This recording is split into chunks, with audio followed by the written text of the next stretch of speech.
என்று வைபவை ஓரக்கண்ணால் பார்த்து கொண்டே மோனிஷா சொல்ல அவனுடைய முகம் கருத்தது. சரி வா, அங்கே வைஸ் பிரசிடென்ட்டும் டீனும் வெயிட் பண்ணிட்டு இருப்பாங்க, அவங்கள பார்த்துட்டு சீக்கிரமாக கிளம்பிடலாம் என்ற ஹரிஷ் வைபவை தாண்டி செல்லும்போது வேண்டுமென்றே அவனுடைய தோள்பட்டையில் இடித்து விட்டு சென்றான். ஐயோ அம்மா என்று நிற்க முடியாமல் தடுமாறி கீழே விழுந்த வைபவிற்கு அவனது தோள்பட்டையில் ஏதோ பாறாங்கல்லை மோதியது போல வலித்தது. அச்சோ என்னாச்சு வைபவ் என்றபடி அவனுடைய நண்பர்கள் ஆளுக்கு ஒரு புறமாக அவனை தூக்க, எனக்கு என்னமோ இந்த ஹரிஷ் நிஜமாவே மனுஷன் இல்லைன்னு தான் தோணுது, அதுனா உடம்பா இல்லை கல் தூணான்னு தெரியல என வைபவ் தன் தோள்பட்டையை தடவிக்கொண்டே சொன்னான். ஐயோ வைபவ், ஒருவேளை அந்த சண்டையில் அவன் செத்து போய் இப்போ ஆவியா வந்திருப்பானோ, அதான் அவன் லேசா மோதினதுக்கே நீ கீழே விழுந்துட்டேன்னு நினைக்கிறேன். அவனது நண்பன் பயந்து போன முகத்துடன் கூற வைபவ் அவனை வெட்டலாமா இல்லை குத்தலாமா என்பதை போல பார்த்தான். உன்னெல்லாம் ஃப்ரெண்டுன்னு கூட வச்சுக்கிட்டு சுத்துறான்ல, என்ன சொல்லணும். வாங்கடா, கிளாஸ்ல மறந்து விட்டுட்டு போன லேப்டாப்பை எடுத்துட்டு போயிடலாம் என்ற வைபவ் கம்பீரமாக நடந்து சென்ற ஹரிஷின் முதுகை வெறியோடு பார்த்தான். காலேஜ் தொடங்கி இவ்வளோ நாள் ஆயிடுச்சு, ஆனால் நான் இது வரைக்கும் வைஸ் பிரசிடென்ட்டையோ டீனையோ பர்சனலாக மீட் பண்ணதே இல்லை. இதுக்கும் நான் எவ்வளோ பெரிய பிஸ்னஸ் மேனோட பையன், ஆனால் இவனை பார்க்கறதுக்காக அவங்க வெயிட் பண்ணிட்டு இருக்காங்கன்னு சொல்கிறான். அப்படி இவகிட்ட என்னதான் இருக்கு? எல்லாரும் இவனையே தலையில் தூக்கி வச்சு கொண்டாடுறாங்க. சீக்கிரமாக இதுக்கு ஒரு முடிவு கட்டணும். வைபவ் மனதிற்குள் கருவிக்கொண்டான். மோனிஷாவின் கைகளை பிடித்தபடி அங்கிருந்து விலகி வந்த ஹரிஷ் ஒரு தூணுக்கு பின்னால் மறைந்து நின்று எட்டி பார்த்தான். வைபவும் அவனுடைய நண்பர்களும் கிளாஸ் ரூமை நோக்கி செல்வது தெரிய வேகமாக அவளை இழுத்துக்கொண்டு லைப்ரரியின் கதவுக்கு அருகில் ஓடினான்.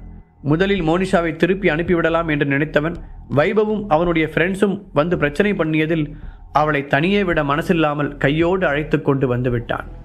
மோனிஷா, எனக்கு என்னமோ உன் தாத்தாவை இந்த லைப்ரரியில் தான் வச்சிருப்பாங்களோன்னு சந்தேகமாக இருக்கு. எதுக்கும் உள்ளே போய் பார்க்கலாம், ஆனால் ரொம்ப ஜாக்கிரதையாக இருக்கணும். சத்தம் இல்லாமல் என் பின்னாடி வா என்றபடி யாரும் பார்க்கிறார்களா என்று சுற்றுமுற்றும் பார்த்துவிட்டு உள்ளே நுழைந்தான் ஹரிஷ். மோனிஷாவும் அவனுக்கு பின்னாலேயே சென்றாள். கொஞ்ச தூரம் உள்ளே சென்றவுடன் பின்னால் ஏதோ சத்தம் கேட்க வேகமாக அங்கிருந்த புக் ஷெல்ஃபிற்கு பின்னால் மறைந்து கொண்டான். அதை பார்த்த மோனிஷாவும் வேகமாக இன்னொரு ஷெல்ஃபின் பின்னால் ஒளிந்து கொள்ள லைப்ரரிக்குள் இருந்த மாடிப்படியில் இறங்கி வந்த ராணா நேராக ஹரிஷ் ஒளிந்து கொண்டிருந்த ஷெல்ஃபை நோக்கி நடந்து வந்தான். ராணா ஹரிஷ் இருந்த ஷெல்ஃபை நெருங்க நெருங்க இங்கே மோனிஷாவின் இதயம் படபடத்தது.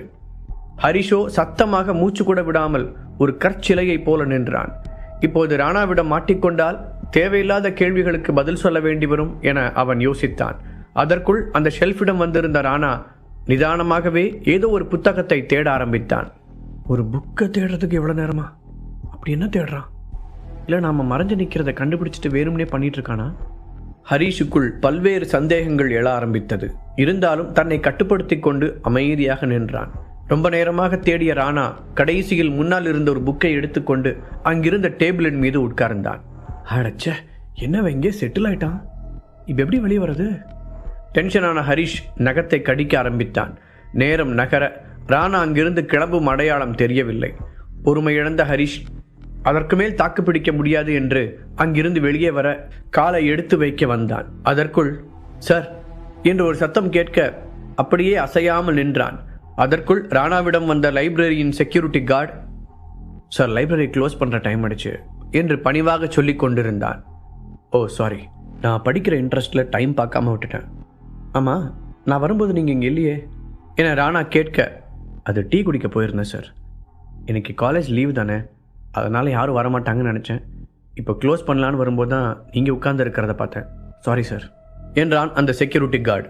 இட்ஸ் ஓகே, நான் கிளம்புறேன், நீங்கள் க்ளோஸ் பண்ணிக்கோங்க என்ற ராணா வெளியே போகும் முன் கதவின் அருகே நின்று ஹரிஷ் ஒளிந்து கொண்டிருந்த ஷெல்ஃபை திரும்பி பார்த்தான். அவன் உதட்டோரத்தில் ஒரு சிரிப்பு தோன்ற, அப்புறம் கேட்கலான்னு நினச்சேன், ஏன் லைப்ரரி வாசலுக்கு முன்னாடி சிசிடிவி கேமரா இல்லையா என்று ராணா கேட்க, இருந்துச்சு சார், கொஞ்ச நாளைக்கு முன்னாடி யாரோ அதை உடச்சிட்டாங்க, ரிப்பேருக்கு போயிருக்கு, அவங்க இதோ வந்து மாட்டுறேன் அதோ வந்து மாட்டுறேன்னு லேட் பண்ணிக்கிட்டே இருக்காங்க, அதனால தான் ரொம்ப ஜாக்கிரதையாக இருக்க வேண்டியிருக்கு சார் பதில் சொன்ன செக்யூரிட்டி கார்டு ராணா வெளியே வந்ததும் கதவை இழுத்து பூட்ட ஆரம்பித்தான். அப்படியா, இங்கே வந்து யார் உடைச்சிருப்பா என்று ராணா மீண்டும் கேட்க, தெரியல சார், ஏதாவது பசங்க விளையாட்டு கூட செஞ்சுருக்கலாம், ஆனால் அன்னைக்கு நைட்டு தான் எனக்கு லைப்ரரி கிட்ட ஏதோ வினோதமான சத்தமெல்லாம் கேட்டுச்சு, நான் வந்து பார்த்தப்ப யாருமே இல்லை, அப்புறம் ஏதோ பூனைதான்னு நினச்சி போயிட்டேன் என்று அவர்கள் பேசும் குரல் தேய்ந்து கொண்டே போக ஹரிஷ் அந்த ஷெல்ஃபை விட்டு வெளியே வந்தான். ராணாவின் பேச்சில் ஏதோ ஒன்று அவனுக்கு உறுத்தலாகவே தெரிந்தது. இவனை பார்த்தா மட்டும் ஏன் எனக்கு ஒரு நல்ல அபிப்பிராயமே தோண மாட்டேங்குது? கண்டிப்பாக இவங்கிட்ட ஏதோ ஒரு விஷயம் இருக்கு யோசித்த ஹரிஷுக்கு அப்போதுதான் மோனிஷாவின் நினைவு வந்தது. ஆமாம், இவங்க சத்தத்தையே காணும் என்று அவள் மறைந்து கொண்டிருந்த ஷெல்ஃபை பதட்டத்துடன் எட்டி பார்த்தான். அவள் அப்படியே அதில் சரிந்து உட்கார்ந்திருக்க, என்ன மயங்கிட்டாளா என யோசித்தபடி அவளுடைய கன்னத்தை தட்ட தூங்கிக் கொண்டிருந்த மோனிஷாவோ, பூஜா இன்னொரு 5 மினிட்ஸ் தூங்கிக்கிற என்றபடி திரும்பிக் கொண்டாள். அடிங்க, இதான் நீ உன் தாத்தாவை காப்பாற்றுற லட்சணமா? என்னமோ உன் வீட்டு பெட்ரூம்ல இருக்கிற மாதிரி சொகுசா தூங்கிட்டு இருக்க என்ற ஹரிஷின் கிண்டலான குரலை கேட்டு தூக்கி வாரி போட்டுக்கொண்டு எழுந்தாள் மோனிஷா. ஒரு நிமிடம் கண்ணை தேய்த்து கொண்டு எதுவுமே புரியாமல் மலங்க மலங்க முழித்தவள் அதன் பிறகுதான் தான் காலேஜ் லைப்ரரியில் இருப்பதை உணர்ந்தாள். ஐயோ, சாரி, நான் தெரியாம தூங்கிட்டேன். அது தாத்தா காணாம போனதுலேருந்து நான் சரியாவே தூங்கலையா, அதனால தான் என்று அவள் சங்கடமாக மன்னிப்பு கேட்க புரிந்து கொண்ட ஹரிஷ், சரி பரவாயில்ல, அதுக்கே இவ்வளோ பதட்டமாகிற, வா போலாம் என்றபடி ஒரு அடி எடுத்து வைத்தவன் அப்போதுதான் இன்னொன்றை உணர்ந்தான். இப்போதான் ஞாபகம் வருது, அந்த ராணா சிசிடிவி கேமரா பற்றி பேசினான்ல, அப்போ இதுக்குள்ளேயும் தானே கேமரா இருக்கும் என்றபடி சுற்றுமுற்றும் பார்த்தான் ஹரிஷ். ஆனால் அங்கே ஒரு கேமரா கூட இல்லாதது ஹரிஷை ஆச்சரியப்படுத்தியது. இதுவரை ஹரிஷ் பகலில் மட்டுமே லைப்ரரிக்கு வந்திருக்கிறான். அந்த ஃபார்முலாவை தேடும்போது கூட கூட்டமாக இருக்கும்போது வந்து புத்தகம் எடுப்பது போல தான் தேடி இருக்கிறான். ஏற்கனவே எல்லா மாடிகளுக்கும் செல்ல அவனுக்கு சலுகை இருப்பதால் யாரும் அவனை சந்தேகமாக பார்க்கவில்லை. இப்போது கூட ஒருவேளை ராணாவிடம் மாட்டியிருந்தால் தனக்கு இருக்கும் சலுகையை வைத்து தப்பித்துக் கொள்ளலாம் என்று அவனுக்கு தெரியும். ஆனால் மோனிஷா அவனுடன் இருந்ததும் நாளை கேசவன் காணாமல் போன விஷயம் தெரிய வந்தால் தன் மீது சந்தேகம் திரும்பிவிடும் என்பதற்காகவும் தான் அவன் அமைதியாக ஒளிந்து கொண்டிருந்தான். அதே போல மேலே இருந்த மாடிகளில் சிசிடிவி கேமரா இருந்து பார்த்த ஞாபகம் அவனுக்கு இருந்தது. அவை எல்லாமே ஹை டெக்னாலஜியுடன் வடிவமைக்கப்பட்டவை. அப்படி இருக்கும்போது இந்த கீழ்த்தளத்தில் மட்டும் கேமரா இல்லாதது அவனுக்கு சந்தேகத்தை ஏற்படுத்தியது. சிறிது நேரம் அமைதியாக யோசித்தவனுக்கு சடனாக ஒரு பொறி தட்டியது. தப்பு செய்கிறவன் வந்தாதான் தான் மாட்டிக்க கூடாதுன்னு நினைப்பான். அப்போது இந்த ஃப்ளோரில் தான் ஏதோ ஒரு விஷயம் இருக்குது. எந்த சுச்சுவேஷன்லையும் அதை பற்றி உண்மை வெளியே வந்துடக்கூடாதுன்னு தான் இங்கே சிசிடிவி கேமரா வைக்காமல் இருக்காங்க யோசித்த ஹரிஷ், மோனிஷா கண்டிப்பாக இந்த ஃப்ளோரில் ஏதோ ஒரு விஷயம் இருக்குது, இங்கே தான் ஏதாவது ஒரு சீக்ரெட் ரூம் இருக்குன்னு நினைக்கிறேன், அதான் சிசிடிவி கேமரா கூட வைக்காமல் இருக்காங்க. நீ அப்படியே அந்த சைடு தேடிட்டு வா, நான் இந்த பக்கம் தேடுறேன், ஏதாவது வித்தியாசமாக தெரிஞ்சால் எனக்கு கூப்பிடு என்ற ஹரிஷ் அப்படியே அந்த லைப்ரரியில் ஒவ்வொரு அங்குலமாக தேடிக்கொண்டே போனான். ஃபார்முலா தேட வந்தப்ப எப்படி இந்த சிசிடிவி விஷயத்தை நான் கவனிக்காமல் விட்டேன்? மனதிற்குள் நினைத்த ஹரிஷ் அந்த லைப்ரரியில் ஒவ்வொரு அங்குலமாக உற்று நோக்கியபடி நடக்க ஆரம்பித்தான். அப்படியே அந்த பெரிய ஹாலின் மறுமுனைக்கு வந்தவன் அங்கு எல்லா ஷெல்ஃபுகளும் வரிசையாக நிறுத்தி வைக்கப்பட்டு இருக்க ஒன்று மட்டும் வரிசையில் இருந்து விலகி இருப்பதை கவனித்தான். அந்த ஷெல்ஃப் மட்டும் அடிக்கடி நகர்த்தி வைக்கப்படுவது போல அதில் உள்ள புத்தகங்கள் எல்லாம் லேசாக கலைந்து வேற தெரிந்தது. வேகமாக அதன் அருகே வந்து குனிந்து பார்த்தவன் கண்கள் பளிச்சிட, ஓ என்ன விஷயமா என்று நினைத்தபடி சிரித்தான். பின்பு தன் ஃபோனை எடுத்து, சீக்ரெட் பிளேஸை நான் கண்டுபிடிச்சிட்டேன், நீ இங்கேயே மறைஞ்சிருந்து யாராவது வராங்களான்னு பாரு, அப்படி யாராவது வந்தாங்கன்னா எனக்கு மெசேஜ் அனுப்பி அலர்ட் பண்ணு என்று மோனிஷாவிற்கு வாட்ஸ்அப்பில் மெசேஜ் அனுப்பிவிட்டு ஃபோனை திரும்ப பாக்கெட்டில் போட்டுக்கொண்டவன் அந்த ஷெல்ஃபை ஒற்றை கையால் தள்ள அது ஈஸியாக நகர்ந்து கொண்டது.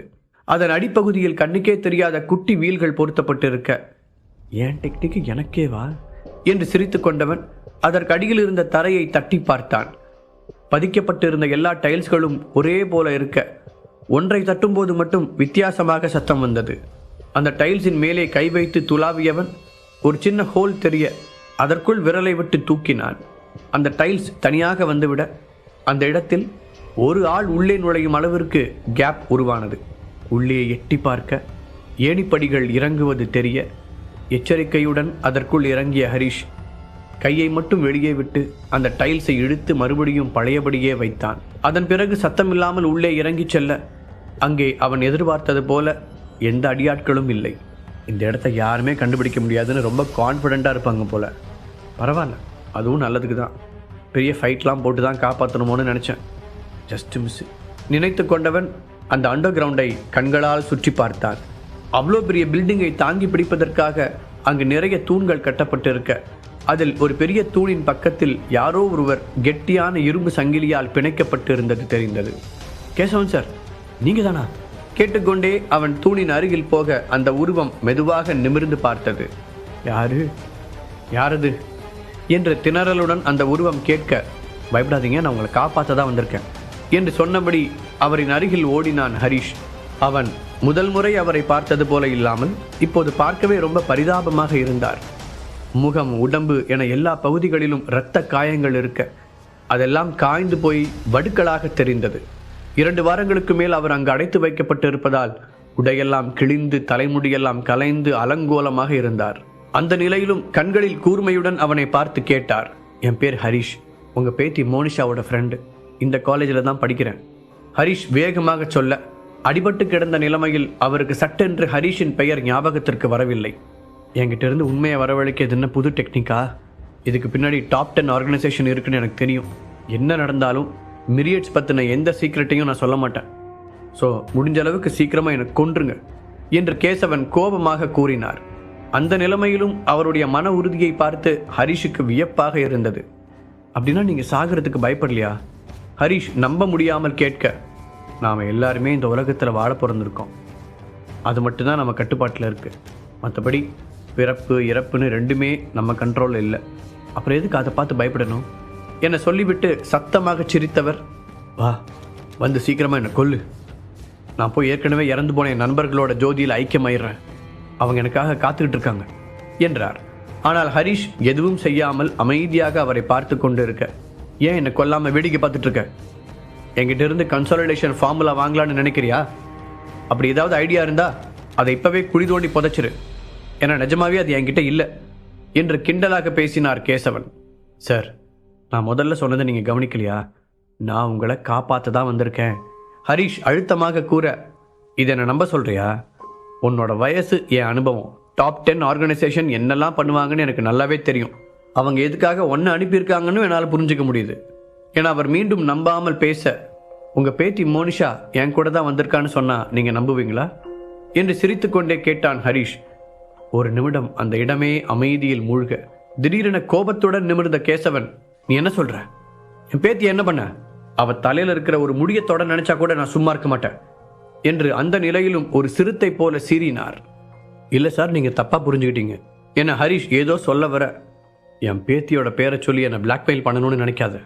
என்ன நடந்தாலும் அந்த கன்சாலிடேஷன் ஃபார்முலா பற்றின எந்த விஷயத்தையும் என்கிட்ட இருந்து வாங்க முடியாது என்றவர் கோபத்துடன் அந்த சங்கிலிகளை அசைக்க முயற்சிக்க அது ஒன்றோடொன்று உரசி பயங்கரமாக சத்தம் எழுந்தது. அவை ரொம்ப இறுக்கமாக கட்டப்பட்டு இருந்ததால் அவரால் எதுவும் செய்ய முடியவில்லை. என நிஜமாவே அது என்கிட்ட இல்லை என்று கிண்டலாக பேசினார் கேசவன். சார், நான் முதல்ல சொன்னதை நீங்கள் கவனிக்கலையா? நான் உங்களை காப்பாற்ற தான் வந்திருக்கேன். ஹரிஷ் அழுத்தமாக கூற, இதை என்ன நம்ப சொல்றியா? உன்னோட வயசு, என் அனுபவம், டாப் 10 ஆர்கனைசேஷன் என்னெல்லாம் பண்ணுவாங்கன்னு எனக்கு நல்லாவே தெரியும். அவங்க எதுக்காக ஒன்று அனுப்பியிருக்காங்கன்னு என்னால் புரிஞ்சுக்க முடியுது. ஏன்னா அவர் மீண்டும் நம்பாமல் பேச, உங்கள் பேத்தி மோனிஷா என் கூட தான் வந்திருக்கான்னு சொன்னால் நீங்கள் நம்புவீங்களா என்று சிரித்து கொண்டே கேட்டான் ஹரிஷ். ஒரு நிமிடம் அந்த இடமே அமைதியில் மூழ்க திடீரென கோபத்துடன் நிமிர்ந்த கேசவன், நீ என்ன சொல்ற? என் பேத்தி என்ன பண்ண? அவ தலையில் இருக்கிற ஒரு முடியத்தோட நினைச்சா கூட நான் சும்மா இருக்க மாட்டேன் என்று அந்த நிலையிலும் ஒரு சிறுத்தை போல சீறினார். இல்லை சார், நீங்கள் தப்பாக புரிஞ்சுக்கிட்டீங்க என ஹரிஷ் ஏதோ சொல்ல வர, என் பேத்தியோட பேரை சொல்லி என்னை பிளாக்மெயில் பண்ணணும்னு நினைக்காத. என்ன நடந்தாலும் அந்த கன்சாலிடேஷன் ஃபார்முலா பற்றின எந்த விஷயத்தையும் என்கிட்ட இருந்து வாங்க முடியாது என்றவர் கோபத்துடன் அந்த சங்கிலிகளை அசைக்க முயற்சிக்க அது ஒன்றோடொன்று உரசி பயங்கரமாக சத்தம் எழுந்தது. அவை ரொம்ப இறுக்கமாக கட்டப்பட்டு இருந்ததால் அவரால் எதுவும் செய்ய முடியவில்லை. அச்சோ, அவசரப்படாதீங்க சார், இந்த சத்தம் வெளியில் கேட்டால் யாராவது வந்துடுவாங்க, அப்புறம் நம்ம எல்லாருமே சேர்ந்து தான் மாட்டிக்குவோம் என்று அவரை அமைதிப்படுத்திய ஹரிஷ், இந்த குடும்பமே இப்படிதான் போல, எதுக்கெடுத்தால் அவசரம், இவரும் அந்த மோனிஷா மாதிரியே தான் அவசர குடுக்கியா இருக்காரு என்று மனதிற்குள் சலித்து கொண்டான். இங்கே பாரு, உன்னை லாஸ்ட்டாக வார்ன் பண்ணுறேன். என்னால் இங்கிருந்து தப்பிச்சு வர முடியாட்டியும் மோனிஷாவுக்கு ஏதாவது நடந்துச்சுன்னா என்னோட அமைப்பை சேர்ந்தவங்க உன்னை துண்டு துண்டாக வெட்டி போட்டுருவாங்க. கேசவன் மிரட்ட, ஒரு நிமிஷம் நிறுத்துறீங்களா சார்? ஃபர்ஸ்ட் ஆஃப் ஆல் உங்கள் பேத்தியை நான் எதுவுமே பண்ண போகிறது இல்லை. இன்ஃபேக்ட் அவள் ஹெல்ப் கேட்டதுனால தான் நான் உங்களை பார்க்கவே வந்தேன். அப்புறம் என்ன நடந்தாலும் உங்கள் அமைப்பை சேர்ந்தவங்களோட விரல் நுனி கூட என் மேலே படாது என்று உறுதியான தோணியில் சொன்னான் ஹரிஷ். அவர் நம்பிக்கை இல்லாமல் அவனை பார்க்க, இதை பார்த்தா உங்களுக்கு புரியும்னு நினைக்கிறேன் என்ற ஹரிஷ் விக்டர் கொடுத்த இன்ஃபினிட்டி சிம்பல் போட்ட ஐடி கார்டை எடுத்து காண்பித்தான். இது இது இது எப்படி உன்கிட்ட? அப்போ நீ தான் சென்னை பிரான்ச்சோட அந்த நியூ ஹெட்டா என்று கண்கள் விரிய கேட்டவரை புன்னகையுடன் பார்த்தான் ஹரிஷ். அவன் வைத்திருந்த இன்ஃபினிட்டி பார்மாசிட்டிகல்ஸ் ஐடி மிரியட்ஸ் அமைப்பைச் சேர்ந்தவர்களுக்கு மட்டும் பிரத்யேகமாக வழங்கப்படுவது. அதிலும் அந்த ஐடியின் கலரை வைத்து அவர்கள் எந்த பதவியில் இருக்கிறார்கள் என்பதையும் புரிந்து கொள்ளலாம். இது அவர்களுக்குள்ளாக இருக்கும் சீக்ரெட் கோடு. ஹரிஷிடம் இருந்த ஐடி கார்டு பிரான்ச் ஹெட்டுகளுக்கு கொடுப்பது. அதை வைத்துதான் அவர் கண்டுபிடித்தார். சென்னை பிரான்ச்சுக்கு புதிய ஹெட் நியமிக்கப்பட்டதை அவர் கேள்விப்பட்டிருந்தாலும் பிஸியாக இருந்ததால் அவரால் நேரில் போய் சந்திக்க முடியவில்லை. அது ஹரிஷ் தான் என்று தெரிந்தவுடன் அவரால் ஆச்சரியப்படாமல் இருக்க முடியவில்லை. இவ்வளவு வயது குறைவான ஒருவனை அவர் எதிர்பார்க்கவில்லை. அப்பாடா, ஒரு வழியா இப்போவாது புரிஞ்சிட்டிங்களே. ஆமாம், நான் தான் அந்த ஹெட்டு. அப்புறம் நானும் விக்டரும் ரொம்ப க்ளோஸ் ஃப்ரெண்ட்ஸ். அது மட்டும் இல்லை, அன்றைக்கி குமரன் குடும்பத்தில் ஏழை நடந்தப்போ உங்கள் உயிரை காப்பாற்றினது நான் தான். ஆனால் நீங்கள் மயக்கத்தில் இருந்ததுனால என் முகத்தை பார்த்துருக்க மாட்டீங்க. இதுக்கு மேலேயும் உங்களுக்கு என் மேலே சந்தேகம் இருந்தால் இதையும் பாருங்கள் என்றபடி ஹரிஷ் இன்னொரு பொருளை எடுத்து காண்பிக்க கேசவனின் முகம் வாழ்க்கையின் உச்சக்கட்ட அதிர்ச்சியை வெளிப்படுத்தியது. அதை பார்த்து முகமெல்லாம் வேர்க்க நம்ப முடியாத பயத்துடன் கூறிய கேசவன், இந்த இன்ஃபினிட்டி பெண்டன்ட் உங்ககிட்ட எப்படி வந்துச்சு என்று கேட்டார். இது என்னோட குரு என்கிட்ட கொடுத்தாரு. இப்போ உங்களால் என்ன நம்ப முடியுதா? ஹரிஷ் கேட்க கேசவன் இன்னும் அதிர்ச்சியில் இருந்து மீளவில்லை. இந்த பெண்டன்ட் எங்களோட டெப்டி லீடர், அதாவது துணைத் தலைவரோட அடையாளம். இது உங்ககிட்ட இருக்குன்னா அதுக்கான மரியாதையை நான் கொடுத்தாகணும். உங்களை சந்திச்சதில் எனக்கு ரொம்ப சந்தோஷம் துணைத் தலைவரே என்று சம்பிரதாயமாக பேசிய அவர் குனிந்து மரியாதையுடன் அவனை வணங்க முயற்சித்தார். ஐயோ, இதெல்லாம் செய்யாதீங்க. நான் தான் சொன்னேன்ல, இது என்னோட குருவுக்கு சொந்தமானதுன்னு. அதனால நீங்க என்ன ஹரிஷ்னே கூப்பிடுங்க என்றவன் அந்த ஐடி கார்டையும் பெண்டன்ட்டையும் தன் பாக்கெட்டில் பத்திரமாக வைத்துக் கொண்டான். இப்போ என்ன நம்பி வருவீங்கல்ல, இதுக்கு மேல நம்ம லேட் பண்ணக்கூடாது அவசரமாக சொன்ன ஹரிஷ் தன்னுடைய நைட் டாகர் கத்தியை வைத்து அந்த இரும்பு சங்கிலிகளை நொடியில் வெட்டினான். சாரி ஹரிஷ், இப்போதான் எனக்கு எல்லாமே ஞாபகம் வருது. கொஞ்ச நாளைக்கு முன்னாடி என் பேத்தி உன்னை பற்றி சொன்னான். நான் கூட உன்னை சந்திக்க ரொம்ப ஆர்வமாக இருந்தேன். ஆனால் இது இப்படி நடக்க வேண்டியிருந்திருக்கு. அப்புறம் அன்னைக்கு என்னோட உயிரை காப்பாற்றினதுக்கு ரொம்ப நன்றி என்றவர் லேசாக சிரித்துவிட்டு, இப்போ திரும்பவும் நீ தான் உயிரை காப்பாற்றியிருக்க, அதுக்கும் சேர்த்து தேங்க்ஸ் என்றார். ஓகே சார், அதெல்லாம் நம்ம வெளியே போய் பேசிக்கலாம். மோனிஷா நமக்காக வெளியில் வெயிட் பண்ணிட்டு இருக்கா. ஸோ நம்ம ரொம்ப லேட் பண்ணக்கூடாது. உங்களால் எந்திரிச்சு நிற்க முடியுமா? கேட்டபடி அவர் எழுந்து நிற்க உதவினான் ஹரிஷ். இல்லை ஹரிஷ், என்னால் உங்கூட வர முடியும்னு தோணலை. டாப் 10 ஆர்கனைசேஷனை சேர்ந்தவங்க எனக்கு தசை முடக்கு டேப்லெட் கொடுத்து கட்டாயப்படுத்தி சாப்பிட வச்சுட்டாங்க. அப்போ தான் அவங்களுக்கு எதிராக என் சக்தியை பயன்படுத்த மாட்டேன்னு நினச்சாங்க. இப்போ என் உடம்பு ரொம்ப பலவீனமாக இருக்குது. என்னால் எழுந்து நிற்கக்கூட முடியல சொன்ன கேசவன் மனமுடைந்து போய் அப்படியே அந்த தூணில் சரிந்து உட்கார்ந்தார். பேசும்போதே அவருக்கு மூச்சு வாங்கியது. அதை கேட்டதும் ஹரிஷுக்கு அந்த டாப் 10 ஆர்கனைசேஷன் மீது கோபம் வந்தது. எனது தசை முடக்க மாத்திரையா? அதுவும் இவ்வளோ வயசானவருக்கா? குறிப்பிட்ட அளவை விட ஒரு துளி அதிகமாக போன கூட இவருக்கு பேரலிசிஸ் வந்துருமே. அதுக்கப்புறம் இவரோட ஒரு பக்கம் நிரந்தரமா செயலிழந்து போயிடும். எப்படி இவ்வளோ இரக்கம் இல்லாமல் இருக்காங்க என்ற ஹரிஷின் மனதில் அவர்கள் மீதான எண்ணம் இன்னும் கீழ் இறங்கியது. ஹரிஷ், இதுக்கு மேலே என்னை உன்னால் காப்பாற்ற முடியாது. உங்ககிட்ட நான் ஒரே ஒரு உதவியை மட்டும் கேட்பேன். கண்டிப்பாக நீ அதுக்கு மாட்டேன்னு மட்டும் சொல்லக்கூடாது.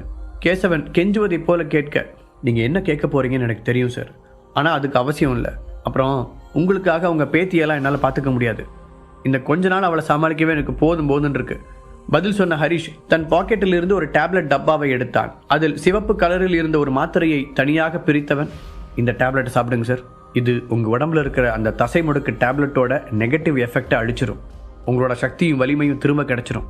இது இந்த மாதிரி விஷமுறிக்காகவே ஸ்பெஷலாக ரெடி பண்ணப்பட்ட ஒரு டேப்லெட். சொல்லிக்கொண்டே அவருடைய கையில் அதை வைத்தான். கேசவன் ஹரிஷை ஏதோ ஒரு அதிசய பொருளை போல பார்த்தான். இவன் என்ன மேஜிக் மேனா? அவனோட பாக்கெட்ல இருந்து ஒன்னொன்னா எடுத்து நம்மளை அதிர்ச்சி அடைய வைக்கிறான்.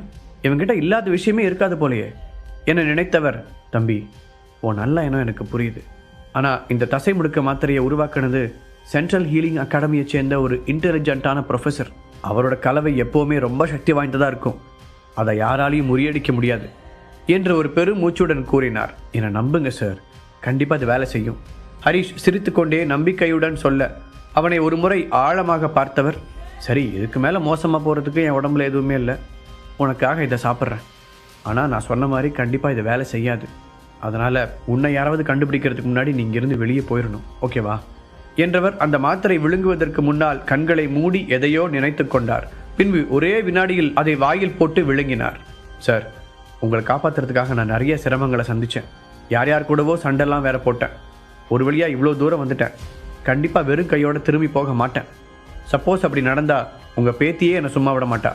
ஹரிஷ் சொல்லி கொண்டு இருக்கும் போதே கேசவன் தன் உடம்பில் சொல்ல முடியாத ஒரு ஆற்றலை உணர்ந்தார்.